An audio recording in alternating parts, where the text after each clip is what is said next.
Hello students, मैं हूं Shubham Goswami and welcome back to another important video. Student, इस video में मैं आपके लिए लेकर आया हूं 12th केमिस्ट्री के 18 महत्वपूर्ण बहुविकल्पीय प्रश्न। देखिए, जो बहुविकल्पीय प्रश्न है ये चैप्टर 1, चैप्टर 2 और चैप्टर 3 से लिए गए हैं, यानी कि ठोस अवस्था, विलयन और वैद्युत रसायन चैप्टर से। तो अगर आप 12th में हैं और बोर्ड एग्जाम की तैयारी कर रहे हैं तो ये वीडियो आपके लिए मोस्ट इंपॉर्टेंट है और ये क्वेश्चन भी आपके लिए इंपॉर्टेंट हैं जो कि बोर्ड एग्जाम में पूछे जाने के चांसेस 90% है। ठीक है, यानी कि ये क्वेश्चन आपके बोर्ड एग्जाम में पूछे जा सकते हैं। तो देखिए, इस वीडियो को देखने से आपका दो फायदा होगा। नंबर 1 तो आपका इंपॉर्टेंट क्वेश्चन जो है वो क्लियर हो जाएगा। नंबर 2, आपको ये भी पता चल जाएगा कि आपने इन चैप्टर को पढ़ा तो, लेकिन आपको कितने क्वेश्चन का आंसर पता है। ठीक है, क्योंकि ऐसे मैं आपको लगातार प्रैक्टिस करवाता रहता हूं। तो सबसे पहले मैं आपसे कहूंगा कि इस वीडियो को लाइक कर दीजिए। ठीक है, जितना ज्यादा लाइक आएगा उतना ज्यादा मैं आपके लिए वीडियोज इंपॉर्टेंट बनाता रहूंगा। तो चलिए वीडियो को स्टार्ट करते हैं। फर्स्ट क्वेश्चन हमारा है ठोस अवस्था चैप्टर से। ये बहुविकल्पीय प्रश्न है, देखिए कितना बड़ा है। तो देखिए, ठोस पदार्थों के संदर्भ में निम्न में से कौन सा कथन असत्य है, यानी कि ठोस पदार्थों के लिए इनमें से कौन सा कथन जो है गलत है। ठीक है, ए, ठोसों का आकार निश्चित होता है। बी, ठोसों का आयतन निश्चित होता है। सी, ठोसों में अवयवी कण माध्य स्थिति के सापेक्ष दोलन करते हैं। और डी, अंतरा आणविक बल अत्यधिक दुर्बल होता है।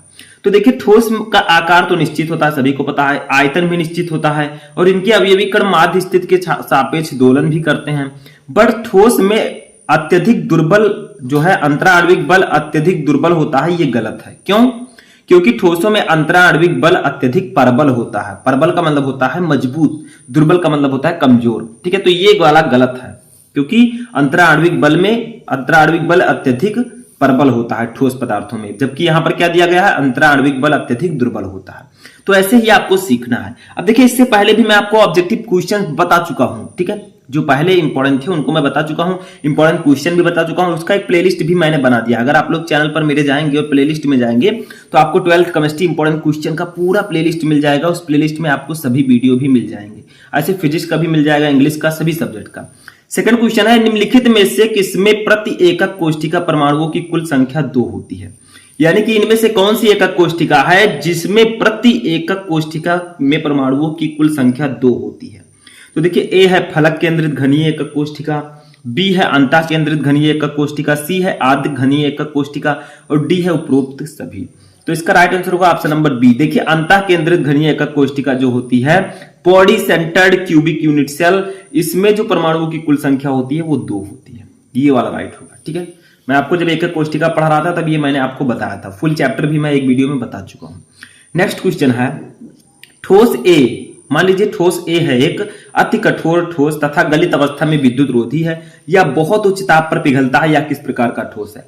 यानी कि कुछ लक्षण दिए गए हैं कि ठोस ए है जो कि बहुत ही कठोर है और अगर उसे गलाया जाए तो वो विद्युत रोधी हो जाता है, यानी कि उसमें धारा का प्रवाह नहीं होता और उच्च ताप पर ये पिघलता है। बहुत ज्यादा जब टेम्परेचर करेंगे तब ये पिघलेगा। कौन सा ठोस है? ए है आणविक ठोस, बी आयनिक ठोस, सी धात्विक ठोस, डी सहसंयोजक ठोस। तो ये आपका है डी, सहसंयोजक ठोस। सहसंयोजक ठोस जो होता है बहुत ही कठोर होता है। तो जैसे हीरा आपका ग्रेफाइट होगा, कितना मजबूत होता है, तो वही है आपका ये जो लक्षण दिए गए हैं, यह सहसंयोजक ठोस के हैं। चौथा बहुविकल्पीय प्रश्न देखते हैं। तो देखिए, 4th नंबर हमारा है घनीय निकाय का उदाहरण है, यानी कि जो क्यूबिक बॉडी होता है घनीय निकाय, उसका उदाहरण कौन सा है इन चारों में से? ए है तांबा, बी है श्वेत टिन, सी है ग्रेफाइट, डी है कैल्साइट। तो इसका राइट आंसर होगा ऑप्शन नंबर ए, तांबा। ठीक है, जो तांबा होता है यानी कि कॉपर, वो घनीय निकाय का उदाहरण होता है। ठीक है, नेक्स्ट क्वेश्चन है, एफसीसी एकक सेल के कोर की लंबाई ए और उसके परमाणु की त्रिज्या आर में क्या संबंध होता है। यानी कि जो फलक केंद्रित घनीय एकक कोष्ठिका होती है उसके कोर की लंबाई ए और उसकी त्रिज्या आर में कौन सा संबंध होता है, कौन सा फार्मूला सही होगा उसके रिलेशन में।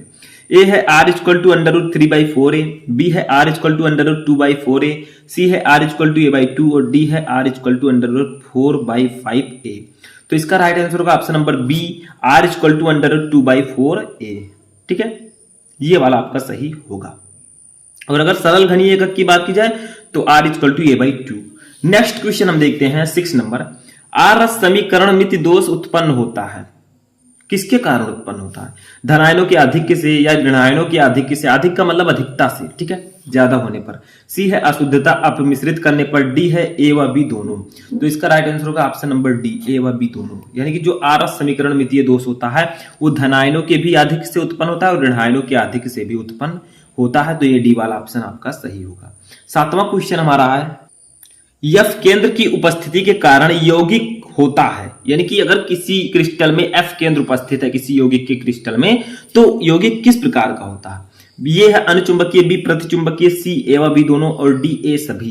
तो इसका राइट आंसर होगा ऑप्शन नंबर ए, अनुचुंबकीय। ठीक है, अगर किसी यौगिक के क्रिस्टल में एफ केंद्र उपस्थित है तो वो जो यौगिक होगा वो अनुचुंबकीय की बात व्यवहार करेगा। 8वां क्वेश्चन है, ठोस चालक पदार्थों की चालकता परास होती है। यानी कि जो चालक पदार्थ होते हैं जो कि ठोस होते हैं उनकी चालकता परास क्या होती है? ए है 10 के पावर 4 से 10 के power 7 ohm inverse metre inverse, B है 10 के पावर -20 से 10 के power -10 ohm inverse metre inverse, C है 10 के पावर -6 से 10 के power 4 ohm inverse metre inverse और डी है उपरोक्त में से कोई नहीं। तो इसका राइट आंसर होगा ऑप्शन नंबर ए, 10 के पावर 4 से 10 के power 7 ohm inverse metre inverse ठोस चालक पदार्थों की चालकता परास होती है। ठीक है, 9वां है, सल्फर विद्युत का होता है। जो सल्फर होता है एस, वो विद्युत का क्या होता है? चालक, कुचालक, अर्धचालक या मिश्रित चालक?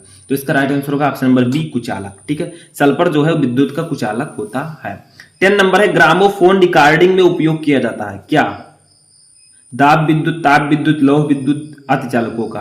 तो इसका राइट आंसर होगा ऑप्शन नंबर ए, दाब विद्युत। ठीक है, ग्रामोफोन रिकॉर्डिंग में दाब विद्युत का उपयोग किया जाता है। नेक्स्ट क्वेश्चन है, संक्रमण ताप पर ठोस पदार्थ दर्शाते हैं। यानी कि जो संक्रमण ताप होता है, ट्रांजिशन टेम्परेचर, उस पर ठोस पदार्थ क्या दर्शाते हैं? ए है अतिचालकता, बी है अर्धचालकता, सी है कुचालकता, डी है चालकता।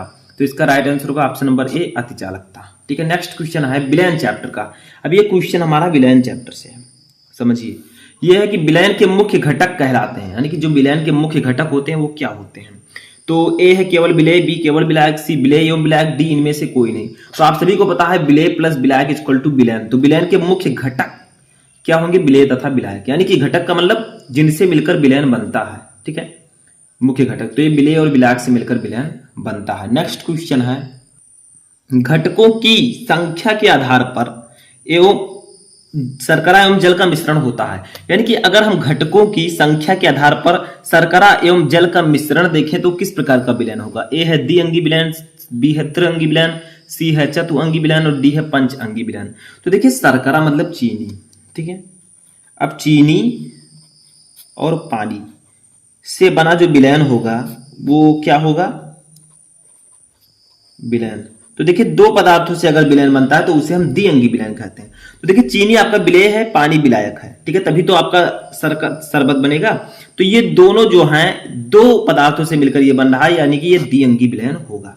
ठीक है, समझ में आया? तो अगर घटकों की संख्या के आधार पर शर्करा एवं जल का मिश्रण देखें तो ये द्विअंगी विलयन है, क्योंकि आपको पता है विलयन के दो घटक होते हैं, एक विलेय और विलायक। तो विलेय चीनी है, विलायक पानी है, तो दोनों मिलकर द्विअंगी विलयन का निर्माण करेंगे। ठीक है, नेक्स्ट क्वेश्चन है, मुख्यतः ताप में वृद्धि करने पर गैसों की द्रव में विलेयता पर क्या प्रभाव पड़ता है?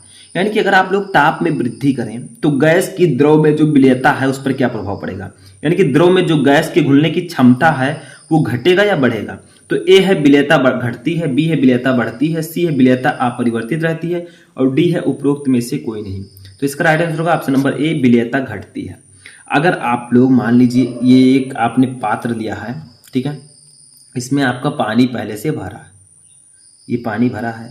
अब आप लोग क्या कर रहे हैं, इसी में ऑक्सीजन, ठीक है, इसी में आप क्या कर रहे हैं, जैसे ऑक्सीजन के मॉलिक्यूल्स इसमें हैं, तो आप लोग नीचे से जब इसे टेम्परेचर देंगे, देखिए मान लीजिए हमें टेम्परेचर दे रहा है, ठीक है, ये हम टेम्परेचर यहाँ से दे रहे हैं। तो बताइए, जब आप पानी को गर्म करेंगे तो गैस जो है वो भाप बनकर उड़ेगी, यानी कि जो गैस की द्रव में विलेयता है वो घटेगी। ठीक है, जो जल में ऑक्सीजन के घुलने की क्षमता है वो घटेगी, क्योंकि जब आप इसे गर्म करेंगे तो पानी से जो है भाप निकलेगा, तो वही गैस निकलेगी। तो इसका मतलब जो गैस है उसकी विलेयता पानी में घटेगी। विलेयता का मतलब उसमें घुलना, तो घुलना जो है घुलाव उसका कम हो जाएगा, तो वही लिखा गया विलेयता घटेगी। ठीक है, नेक्स्ट क्वेश्चन देखते हैं, राउल्ट का नियम संबंधित है। राउल्ट का नियम आप लोगों ने पढ़ा होगा, तो ये किससे संबंधित है? ए है क्वथनांक से, बी है हिमांक से, सी है वाष्प दाब से, डी है परासरण दाब से। तो इसका राइट आंसर होगा ऑप्शन नंबर सी, वाष्प दाब से। ठीक है, राउल्ट का नियम जो है वो वाष्प दाब से संबंधित है। नेक्स्ट क्वेश्चन है, यदि विलयन का आयतन अवयवी घटकों के कुल आयतन के समान नहीं हो तो विलयन होगा। यानी कि अगर विलयन का जो आयतन है, जो उसकी वॉल्यूम है, वो अवयवी घटक के कुल आयतन के समान नहीं होगा तो विलयन क्या होगा?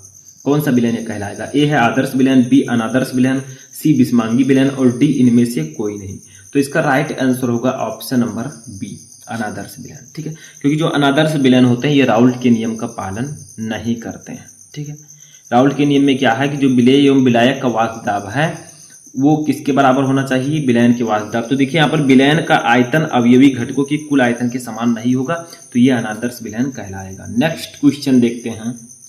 तो नेक्स्ट क्वेश्चन जो हमारा है ये भी विलयन चैप्टर का है कि केबी निम्नलिखित में से किससे संबंधित है? जो केबी है इसको हम क्या कहते हैं? ए है नॉर्मल अवनमन स्थिरांक, बी है मोलल उन्नयन स्थिरांक, सी है मोलल उन्नयन स्थिरांक। ठीक है, यहाँ पर थोड़ा सा गड़बड़ हो गया है, आप लोग क्या कीजिए, चलिए यहाँ पर ऑप्शंस थोड़े चेंज हो गए हैं। ठीक है, यहाँ पर आपको क्या करना है, डी है मोलल अवनमन स्थिरांक, तो आप लोग समझिए सी वाला ऑप्शन सही होगा, सी और बी दोनों सही है। यानी कि आप लोग ये समझिए कि जो केबी होता है ये मोलल उन्नयन स्थिरांक होता है। ठीक है, क्या होता है? ये मोलल उन्नयन स्थिरांक होता है। दोनों ऑप्शन मैंने सेम लिख दिए हैं। ठीक है, तो उससे कोई दिक्कत नहीं है, यही मोलल उन्नयन स्थिरांक आप लोग याद रखिए कि केबी जो है मोलल उन्नयन स्थिरांक है।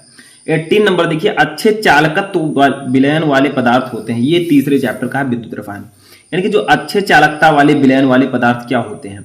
ए दुर्बल विद्युत अपघट, बी विद्युत अपघट, सी प्रबल विद्युत अपघट और डी उत्प्रेरक। तो देखिए जो जिसकी चालकता अच्छी होगी विलयन की वो प्रबल होंगे, यानी कि दमदार होंगे। ठीक है, वो मजबूत होंगे तो प्रबल विद्युत अपघट्य वो कहलाते हैं। ठीक है, तो ये सी वाला ऑप्शन आपका सही होगा। आई होप कि आपको ये 18 इंपॉर्टेंट ऑब्जेक्टिव क्वेश्चन अच्छे समझ में आ चुके होंगे। देखिए चैप्टर 1 से चैप्टर 3 तक जितने क्वेश्चन बहुविकल्पीय बचे थे मैंने आपको बताया। इससे पहले भी मैं इस पर एक पार्टिकुलर वीडियो बना चुका हूँ, अगर आप लोगों ने नहीं देखा तो जाकर आप लोग उससे भी देख सकते हैं। ठीक है, प्ले लिस्ट मैंने बना दिया है जिसमें सभी इंपॉर्टेंट क्वेश्चन आपको मिल जाएंगे। तो कैसा लगा आपको वीडियो कमेंट बॉक्स में बताएं। हम मिलेंगे नेक्स्ट वीडियो में नेक्स्ट टॉपिक के साथ, तब तक आप लोग अपनी तैयारी करते रहें।